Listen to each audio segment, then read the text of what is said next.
eu vou tentar conversar com vocês, né? Na realidade, eu não gosto muito de palestrar. Eu gosto de conversar. Em qualquer lugar que eu estou, eu faço conversações.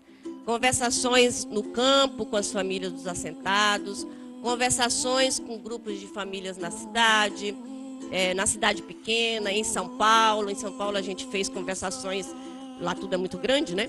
Então nós fizemos conversações com 13 mil famílias, isso só de um pedacinho, de uma região. Então, sempre que eu estou, a gente acaba estabelecendo uma forma de conversar sobre as questões. Portanto, vocês podem sentir à vontade de qualquer questão que vocês queiram perguntar no decorrer da minha fala aqui, porque a gente vai conversando. Não me atrapalhe em nada, minhas ideias não saem do lugar, não. A gente para a conversa e vai continuando, tá? Sem problema nenhum. E depois a gente pode continuar a conversa aí no final, no debate. Bem, eu tenho aí a tecnologia para ajudar um pouco. Eu fico daqui, dá pra...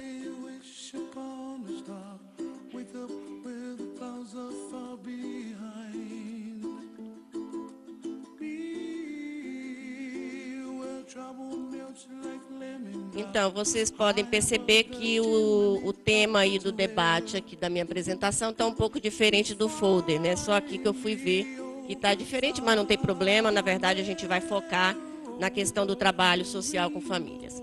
Eu vou começar falando um pouco da história da família no Brasil, né? Eu ouvi aí a apresentação dizendo que vocês já tiveram conversa sobre a família, mas então eu vou dar uma introdução e a gente foca mais nas indicações metodológicas do trabalho social com famílias, muito mais como indicações do que certezas, né? Muito mais como processos a serem pensados do que uma certeza que isso vai dar certo.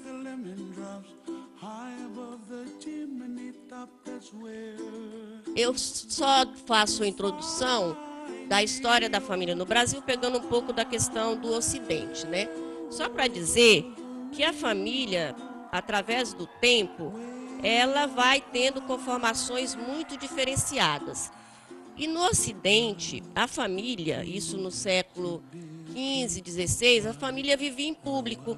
E é muito recente, só a partir do século XVIII, é que a família começa a privatizar, ela começa a ser nuclearizada em torno dos pais, dos filhos, em um determinado espaço, que é o espaço da casa, né? A família vivia em público, as crianças, todos eram juntos, né?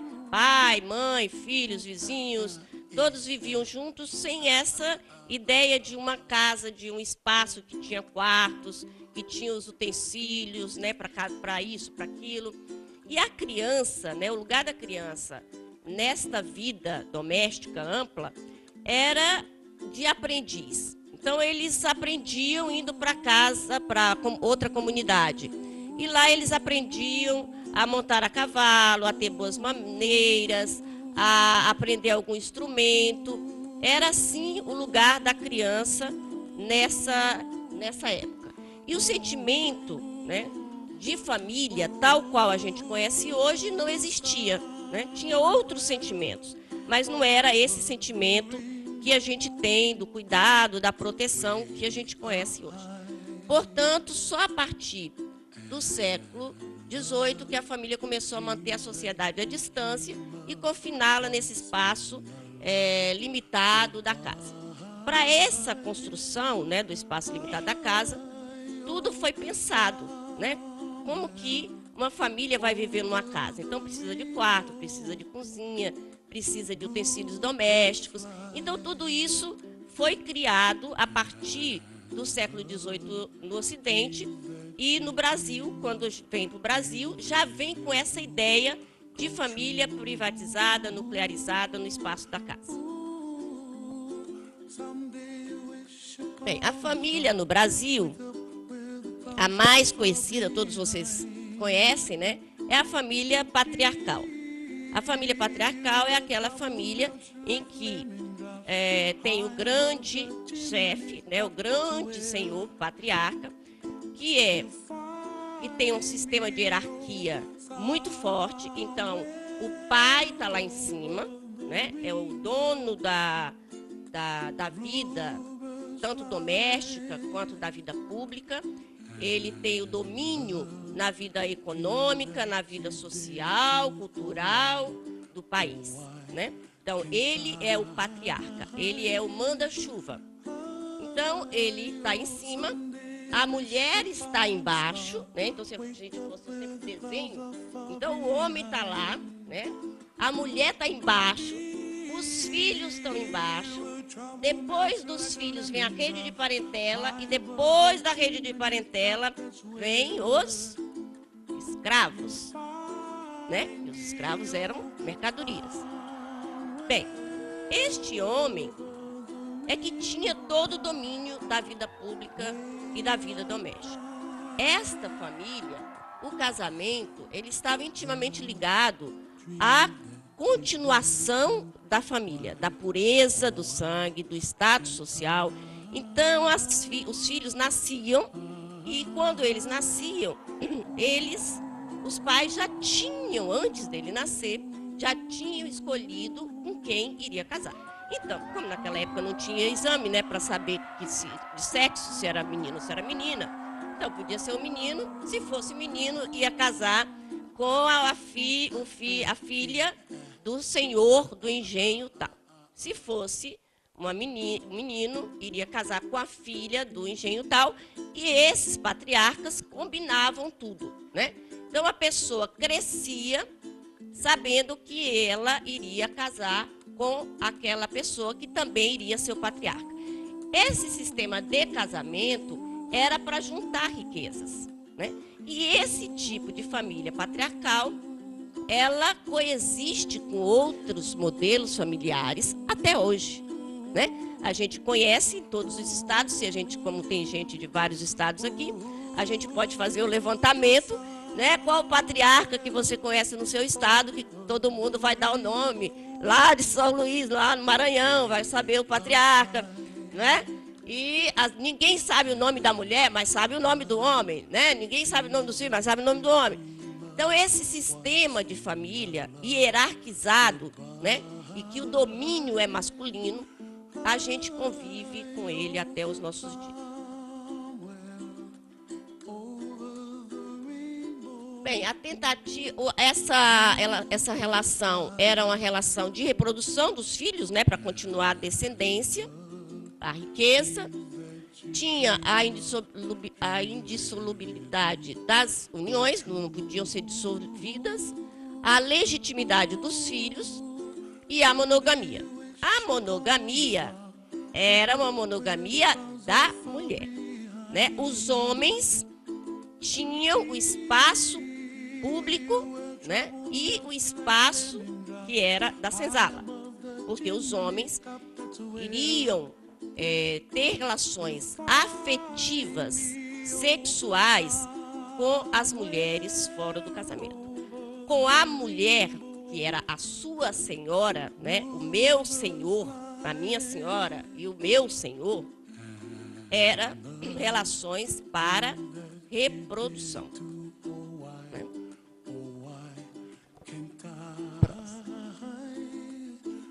Ao mesmo tempo, conviviam as famílias escravas. Até pouco tempo, as pesquisas indicavam que neste momento histórico, né, no Brasil colonial e imperial, só existia um tipo de família. Só recentemente que as pesquisas vão indicar que a família escrava também conformava um outro tipo de família.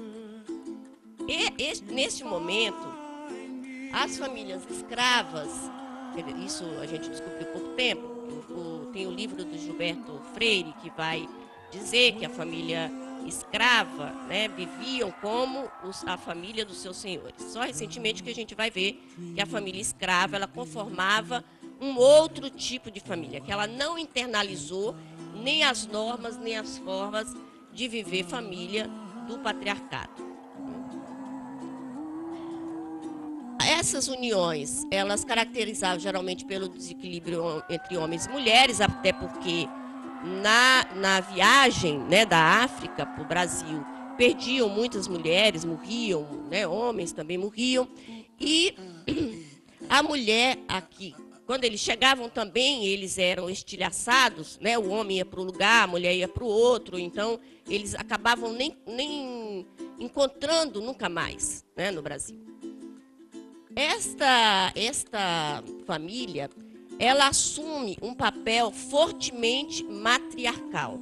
Era a mulher que cuidava dos filhos, né, dos seus companheiros, ou inclusive filhos do senhor. Né? A gente conhece muitos casos, isso foi passado em filme, novelas, minissérie, onde os filhos dos senhores com os escravos, logicamente eram ilegítimos, né?